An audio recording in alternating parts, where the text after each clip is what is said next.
Hai guys, balik lagi di channel kita yang selalu ngebahas isu-isu paling hot seputar hukum dan pemerintahan di Indonesia. Kali ini ada cerita yang bikin kita semua geleng-geleng kepala. Gimana nggak? Kasus suap yang melibatkan Gubernur Kalimantan Selatan, Syahbirin Nur, ini bener-bener bikin drama hukum kita makin seru.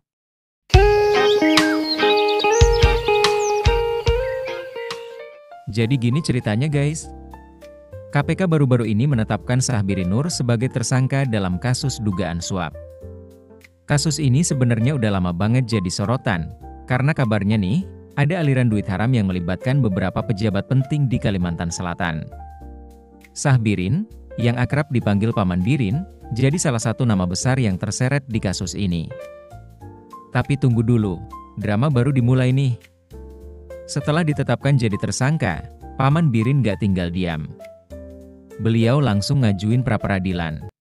Saudara, sidang lanjutan pra-peradilan yang diajukan Gubernur Kalimantan Selatan, Syahbirin Nur, digelar di Pengadilan Negeri Jakarta Selatan. Komisi Pemberantasan Korupsi tidak menetapkan status Gubernur Kalimantan Selatan Syahbirin Nur sebagai DPO meskipun sudah 1 bulan menghilang. Tanpa status DPO, Syahbirin leluasa melenggang tanpa ditahan dan mengajukan pra-peradilan. Gubernur Kalimantan Selatan Syahbirin Nur resmi mengundurkan diri pasca memenangkan pra-peradilan atas status tersangka yang disematkan KPK. Syahbirin Nur sebelumnya ditetapkan sebagai tersangka dalam kasus dugaan suap proyek pembangunan Dinas PUPR Kalsel. Namun akhirnya bebas setelah menggugat statusnya di pengadilan. Nah, ini nih yang bikin semua orang penasaran, apa sih strategi hukumnya? Dan boom! Hasilnya, Pengadilan Negeri Jakarta Selatan memutuskan kalau penetapan tersangka oleh KPK nggak sah. Dalam istilah hukum, ini disebut gugur guys. Jadi, Paman Birin sekarang bebas dari status tersangka, setidaknya untuk sementara waktu. Tapi yang bikin banyak orang bertanya-tanya, kok bisa ya, keputusan sebesar ini keluar dalam waktu yang relatif singkat? Apalagi, ini kasus korupsi guys. Banyak netizen curiga ada permainan di balik layar. Ada juga yang bilang, mungkin KPK kurang solid dalam ngumpulin bukti-bukti yang kuat. Di sisi lain, tim hukum Paman Birin bilang, ini bukti kalau proses hukum di Indonesia masih bisa berjalan adil.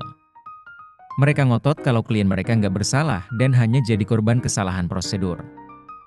Yang bikin panas, kasus ini bukan cuma soal hukum guys, tapi juga soal politik. Syahbirin Nur ini kan salah satu tokoh penting di daerahnya. Banyak yang curiga, ada kepentingan politik yang bermain di balik kasus ini. Apalagi, pemilu makin dekat. Jadi, semua langkah politikus pasti diperhitungkan. Nah, sekarang pertanyaannya, apa yang bakal terjadi selanjutnya? Apakah KPK bakal mengajukan upaya hukum lain, atau mereka bakal ngebiarin kasus ini menggantung? Dan gimana dampaknya buat citra KPK sendiri, yang selama ini jadi harapan rakyat buat memberantas korupsi? Buat kalian yang ngikutin kasus ini, coba komen di bawah deh. Menurut kalian, keputusan ini benar-benar karena kurangnya bukti, atau ada faktor lain yang bikin penetapan tersangka Paman Birin ini gugur? Kita diskusi bareng di kolom komentar ya. Jangan lupa, subscribe channel ini buat update terbaru seputar hukum dan politik di Indonesia. Karena seperti biasa, kita di sini bukan cuma buat gosipin, tapi juga buat ngulik apa yang sebenarnya terjadi di balik layar. Oke guys, itu dulu cerita kita kali ini. Ingat, hukum itu penting banget buat menjaga keadilan di negeri ini. Jadi, yuk kita sama-sama jadi masyarakat yang kritis dan selalu melek informasi. Sampai jumpa di video selanjutnya. Bye-bye.